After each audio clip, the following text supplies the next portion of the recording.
Assalamualaikum warahmatullahi wabarakatuh. Salam sejahtera untuk kita semua. Perkenalkan, saya Retno Martanti, Pamong Belajar Satuan Pendidikan Non-Formal Sanggar Kegiatan Belajar Kabupaten Tanjung Jabung Barat. Satuan Pendidikan Non-Formal Sanggar Kegiatan Belajar Kabupaten Tanjung Jabung Barat terletak di Kelurahan Pelabuhan Dagang, Kecamatan Tukalulu, Kabupaten Tanjung Jabung Barat, Provinsi Jambi. Satuan Pendidikan Non-Formal Kegiatan Belajar Tanjung Jabung Barat memiliki beberapa program layanan.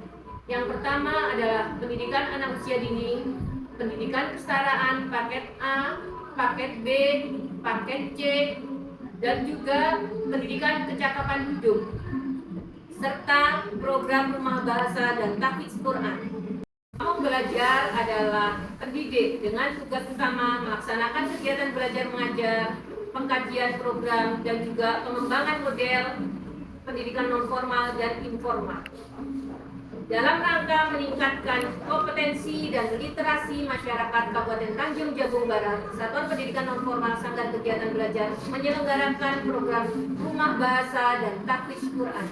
Selamat menyaksikan. Pamong Belajar sebagai tenaga pendidik pada Satuan Pendidikan Non-Formal memiliki peran yang sangat penting di dalam menyelenggarakan Rumah Bahasa dan Tahfidz Quran sebagai upaya menumbuh kembangkan minat, literasi, keterampilan memahami bahasa asing dan hafalan Al-Quran di kalangan masyarakat Kabupaten Tanjung Jabung Barat, sehingga program pemerintah dalam usaha meningkatkan kompetensi dan literasi masyarakat dan membumikan Al-Quran dapat terlaksana.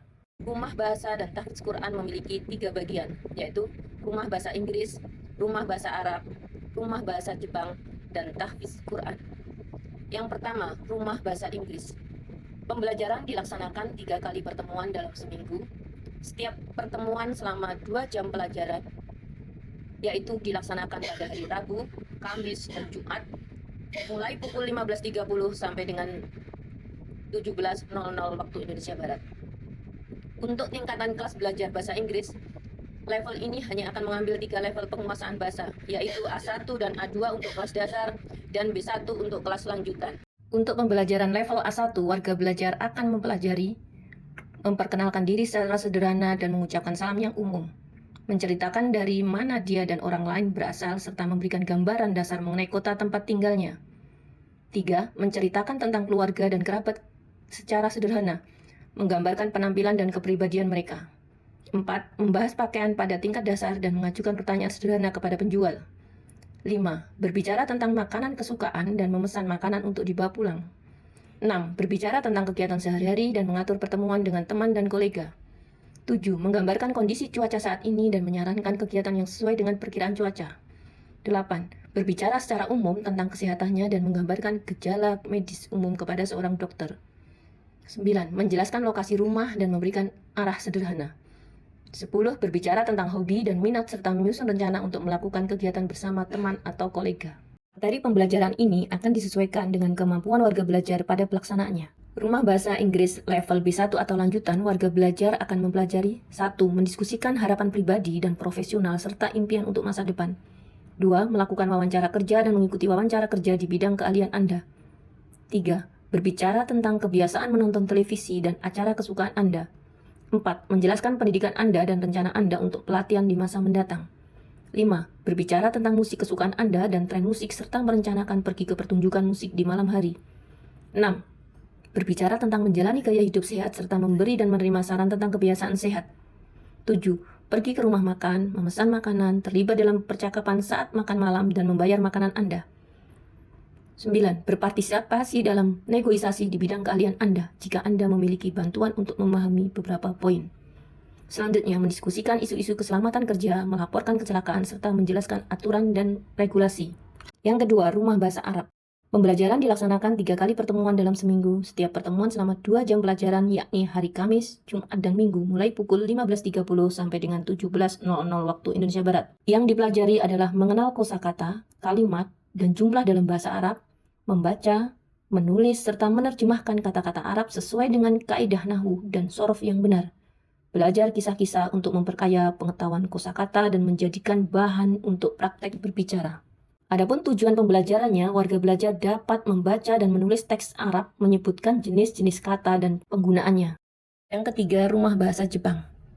Pembelajaran dilakukan setiap 3 kali dalam seminggu selama 2 jam pertemuan, yakni hari Sabtu, Minggu, Senin, pukul 16.00 sampai 17.30 waktu Indonesia Barat.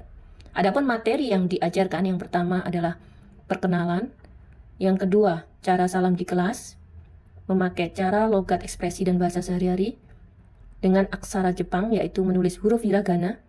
Selanjutnya yang kedua masih menulis lanjutan huruf hiragana dan latihan membuat kosakata atau hiragana cut. Selanjutnya ada membahas sukadai atau PR, variasi hiragana, pemakaian tanda double huruf konsonan atau tes hiragana. Selanjutnya membahas katakana dan juga latihan menghitung. Selanjutnya ada membahas katakana dan variasi hiragana. Selanjutnya bahas sukadai, variasi katakana, huruf berbunyi I yang dipengaruhi oleh ya, yu, yo. Ada pemakaian tanda double atau huruf konsonan yang panjang vokal A, I, U, E, O.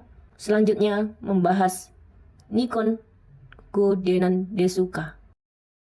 Selanjutnya masih membahas kosakata dan pola kalimat, renshu latihan, kaiwa percakapan. Yang keempat, tahfidz Quran. Tahfidz Quran dilaksanakan 3 kali pertemuan dalam seminggu. Setiap pertemuan ada 2 jam pelajaran, yakni hari Selasa, Kamis, dan Sabtu mulai pukul 16.00 sampai dengan 17.30 waktu Indonesia Barat. Yang dipelajari dalam tahfidz Quran adalah belajar makhrajul huruf, tajwid, belajar menghafal, dan murojaah. Tahfidz Quran sendiri dimulai dari belajar juz amma, juz 30, dilanjutkan juz 1, 2, 3, dan seterusnya.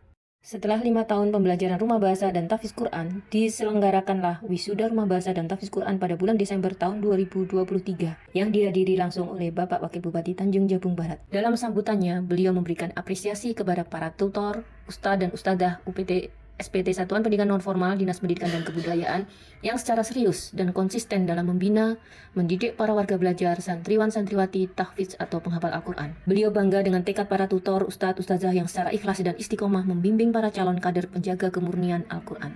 Tanpa kenal lelah, rela mengorbankan waktu, tenaga, pikiran, dan bahkan material demi tujuan yang mulia. Berkat tangan dingin dan ketulusan mereka lah, alhamdulillah kita memiliki calon-calon ahli bahasa dan generasi Qurani yang mampu menjaga dan memelihara kemurnian Al-Quran. Insya Allah, ke depan Kabupaten Tanjung Jabung Barat akan memiliki para penghafal Al-Quran yang bisa menyejukkan dan membawa keberkahan bagi daerah ini. Beliau juga berpesan kepada para warga belajar yang sudah lulus belajar rumah bahasa Arab, Inggris, dan Jepang, serta santri yang telah khatam menghafal, supaya menjaga hafalannya, karena menjaga hafalan Al-Quran itu lebih sulit ketimbang menghafalnya. Menghafal Al-Quran itu mudah bagi yang mau menghafalnya, namun yang berat adalah memelihara hafalannya. Assalamualaikum warahmatullahi wabarakatuh. Nama saya Melia Nur. Saya rekan sejawat Ibu Retno Martanti. Ibu Retno Martanti orangnya baik, ramah, kulet, dan santuy. Jarak perjalanan dari rumah ke kantor sekitar 35 km.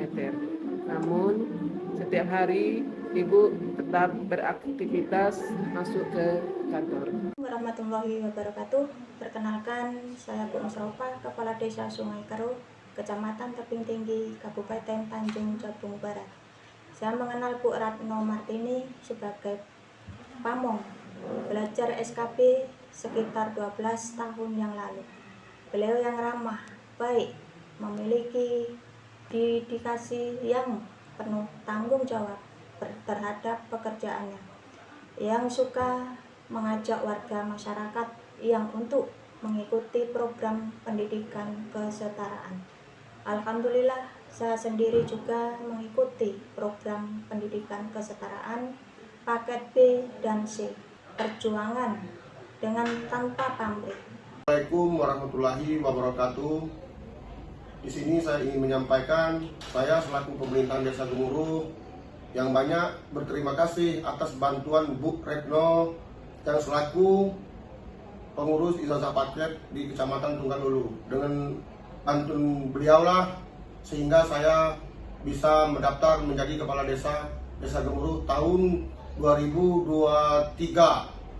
Dengan beliau saya banyak mengimbau masyarakat terutama di Desa Gemuruh untuk bersekolah paket, mengurus ijazah paket di Kecamatan Tunggal Hulu. Bersama Bu Retno, saya mengucapkan ribuan terima kasih. The best.